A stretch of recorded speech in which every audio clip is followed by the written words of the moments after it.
ఈ వీడియోని నలుగురికి షేర్ చేయండి ఫ్రెండ్స్. నా పేరు మధు. లతా రియాలిటీ యూట్యూబ్ ఛానల్కి స్వాగతం. ఈరోజు కరకంవాడి దగ్గర బీసీ కాలనీలో ఉన్నటువంటి వినమ్మ వాళ్ళ ఫ్యామిలీ అండి. ఒకే ఇంట్లో నలుగురు దివ్యాంగులు ఉన్నారు.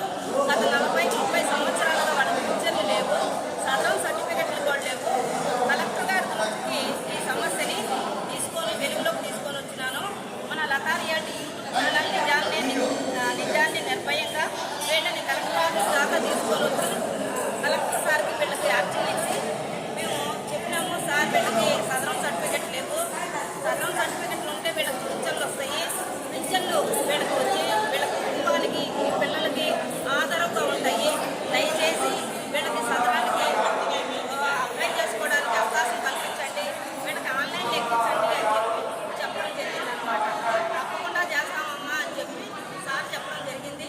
డిఆర్డీఏ సార్ గారు ఆ అప్లికేషన్ తీసుకొని ఆన్లైన్లో ఎక్కిస్తాము అని చెప్పడం జరిగింది.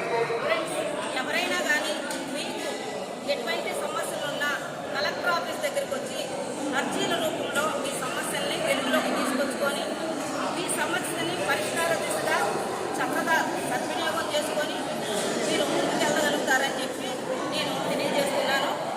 మన కలెక్టర్ ఆఫీస్లో ప్రతి సమస్యకి తగ్గ పరిష్కారం దొరుకుతుందండి. ఇది ఈరోజు సమస్య, దాని పరిష్కారం కూడా. నమస్తే, thank you so much. Mother ఉన్నారు, మదర్తో. అమ్మ నమస్తే. అమ్మ మీ పేరమ్మా? మీనమ్మ మేడం. మేనమ్మ. ఎన్ని సంవత్సరాల నుంచి ఇక్కడ ఉంటున్నారమ్మా మీరు? మాది పుట్టిన దగ్గర నుంచి నా చిన్న బిడ్డ మేడం. అంటే ఎన్ని సంవత్సరాల నుంచి ఉంటున్నారు? అప్పుడు ఇంత వయసు ఉన్నాను. ఎన్ని సంవత్సరాల నుంచి ఉంటున్నారు? చిన్న వీళ్ళు ముగ్గురు ఇట్లా ఉన్నప్పుడు కనీసం పెన్షన్ కు పెట్టుకోవాలని ఎవరు చెప్పలేదమ్మా? మేడం తిరిగి అన్ని కట్టి కూడా డబ్బులు చూడాలి మేడం. డబ్బులు పెన్షన్ కోసం డబ్బులు కట్టారా? కట్టి కూడా ముగ్గురు పెంచుకోవాలి మేడం. ఎవ్వరు పట్టించుకోలేదు. కనీసం ఊర్లో ఉండే సచివాలయం కన్నా వెళ్ళాలి కదమ్మా మీరు.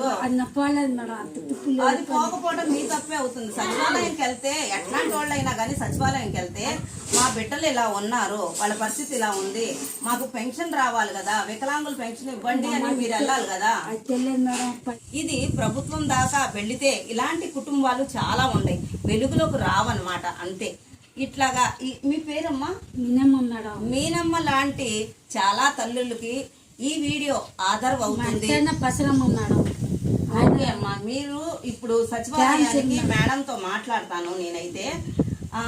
మీకు దానికి సంబంధించిన సదరం స్లాట్ ఓపెన్ అయినప్పుడు నా వంతుగా నేను మీకు స్లాట్ ఓపెన్ అయిందమ్మా అని చెప్పగలుగుతాను, ఇంటిమేషన్ ఇస్తాను.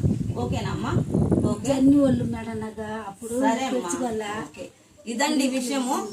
మీనమ్మ గారి కుటుంబ పరిస్థితులు ఇలా ఉన్నాయి. ఈరోజు వీడియో ఇది. దీన్ని మీరందరూ తప్పకుండా మన దివ్యాంగులందరికీ ఈ వీడియోని షేర్ చేస్తారని మనస్ఫూర్తిగా కోరుకుంటున్నాను. ధన్యవాదాలండి. ఈ వీడియోని లైక్ చేయండి, షేర్ చేయండి, సబ్స్క్రైబ్ చేసుకోండి.